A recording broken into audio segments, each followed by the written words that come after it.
Welcome to my channel M K learning Adda. English grammar के chapter number 6 में आज हम बात करेंगे प्रोनाउन, जिसे हिंदी में सर्वनाम कहते हैं। इंग्लिश ग्रामर का बहुत ही इम्पोर्टेंट टॉपिक है जो स्कूली एग्ज़ाम से लेकर कंपटीशन एग्ज़ाम तक सभी बच्चों के लिए यूजफुल है। प्रोनाउन पार्ट्स ऑफ स्पीच का सेकंड पार्ट होता है और आज की इस वीडियो में हम प्रोनाउन के प्रत्येक पॉइंट के लिए बहुत ही विस्तार से समझने वाले हैं। प्रोनाउन का चैप्टर हमारा 2 पार्ट में डिवाइड है, पहले पार्ट में और दूसरे पार्ट में, क्योंकि इसके जो काइंड्स हैं इन्हें हम विस्तार से समझेंगे प्रत्येक पार्ट के लिए, और इनका सेंटेंस में किस प्रकार यूज होता है इसके बारे में भी डिस्कस करेंगे। तो वीडियो आपके लिए इम्पोर्टेंट रहने वाली है। वीडियो पसंद आए तो लाइक अवश्य करना तथा अपने दोस्तों में शेयर करना, और साथ में चैनल को अभी तक सब्सक्राइब नहीं किया तो चैनल को सब्सक्राइब करें, साथ में बेल आइकन भी प्रेस करें जिससे कि आने वाली वीडियो का नोटिफिकेशन आपके लिए मिलता रहे। तो चलिए शुरू करते हैं आज का एक बहुत ही इम्पोर्टेंट टॉपिक, प्रोनाउन।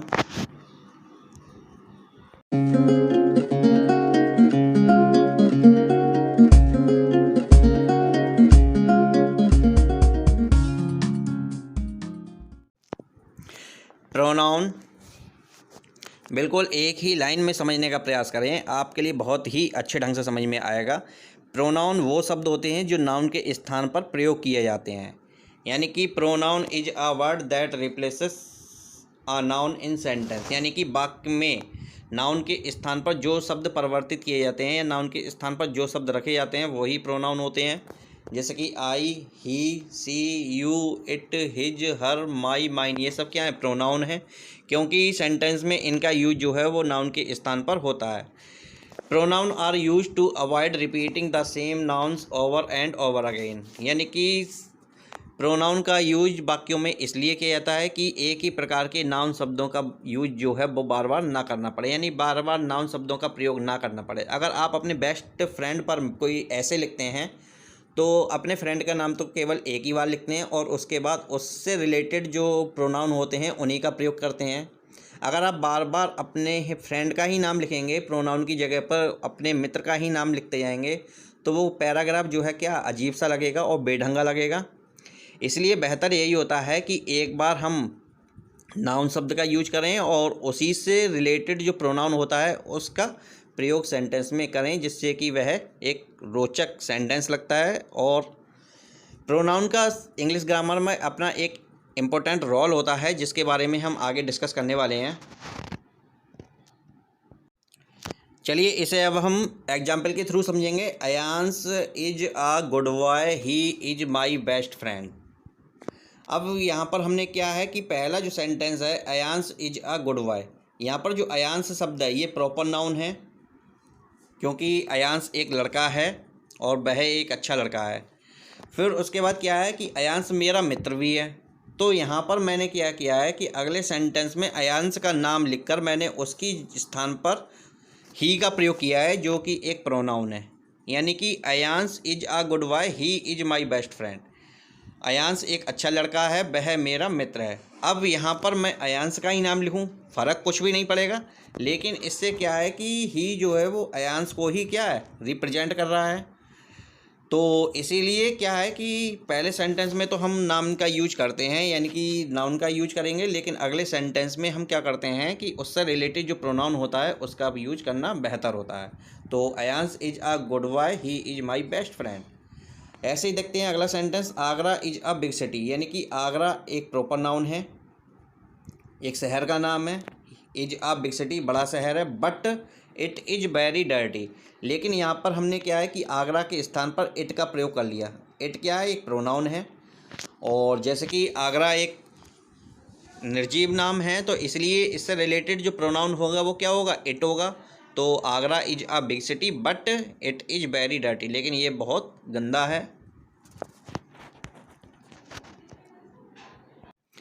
ये सब प्रोनाउन के काइंड्स हैं, जैसे कि पर्सनल प्रोनाउन यानी कि पुरुषवाचक सर्वनाम, इंट्रोगेटिव प्रोनाउन यानी प्रश्नवाचक सर्वनाम, रिलेटिव प्रोनाउन संबंधवाचक सर्वनाम, डेमोन्स्ट्रेटिव प्रोनाउन संकेतवाचक सर्वनाम, डिस्ट्रीब्यूटिव प्रोनाउन जिसे विभाग सूचक सर्वनाम कहते हैं, इंडेफिनिट प्रोनाउन जिसे अनिश्चयवाचक सर्वनाम कहते हैं, रिफ्लेक्सिव प्रोनाउन जिसे निजवाचक सर्वनाम कहते हैं, एम्फेटिक प्रोनाउन जिसे दृढ़ता सूचक सर्वनाम कहते हैं, रेसिप्रोकल प्रोनाउन जिसे परस्पर वाचक सर्वनाम कहते हैं, एक्सक्लेमेटरी प्रोनाउन जिसे विस्मयादि बोधक सर्वनाम कहते हैं, और ये है पोसेसिव प्रोनाउन जिसे अधिकारवाचक सर्वनाम कहते हैं।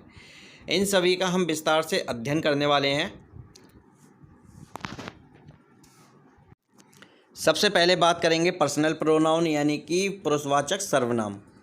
Personal pronoun are used as a substitute for a person's name, यानी कि किसी व्यक्ति के नाम के स्थान पर जब उसके सहायक शब्द का प्रयोग करते हैं वो ही क्या पर्सनल प्रोनाउन होता है।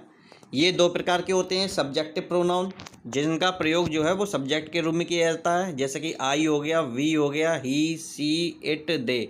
इन सभी प्रोनाउन का यूज किसके रूप में किया जाता है, सब्जेक्ट के रूप में। जैसे कि ही वेंट टू मार्केट, वह बाजार गया। ही क्या है, प्रोनाउन है, और ये कैसा प्रोनाउन है, सब्जेक्टिव प्रोनाउन। अगला है ऑब्जेक्टिव प्रोनाउन, जैसे कि him, her, me, them, us, you, it, ये सब ऑब्जेक्टिव प्रोनाउन है और इनका यूज ऑब्जेक्ट के रूप में होता है। जैसे कि गो टॉक टू हिम, यहाँ पर जो हिम शब्द का प्रयोग किया है ऑब्जेक्ट के रूप में किया गया है, यानी कि जाओ उससे बात करो। पर्सनल प्रोनाउन में 3 प्रकार के पर्सन के बारे में बात की जाती है। There are 3 person.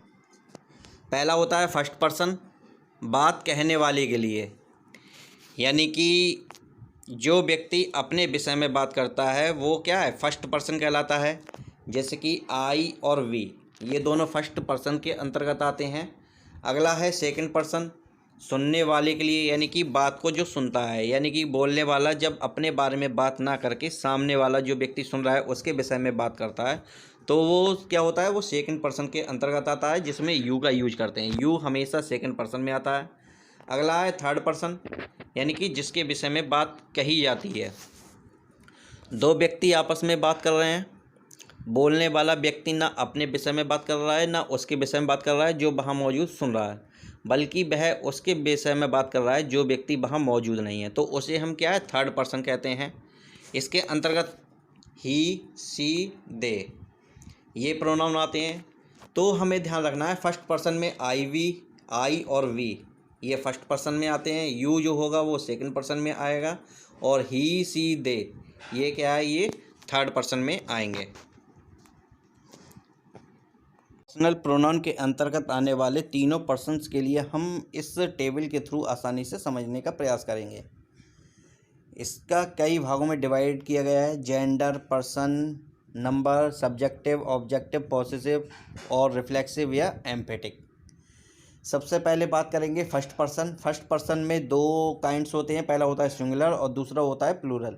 सिंगुलर में सब्जेक्टिव में क्या होगा, आई होगा, ऑब्जेक्टिव में मी, और पॉसेसिव के एडजेक्टिव में माई का प्रयोग किया जाता है, और पॉसेसिव के प्रोनाउन में माइन का प्रयोग होता है, और रिफ्लेक्सिव में किसका प्रयोग होगा, माई सेल्फ का।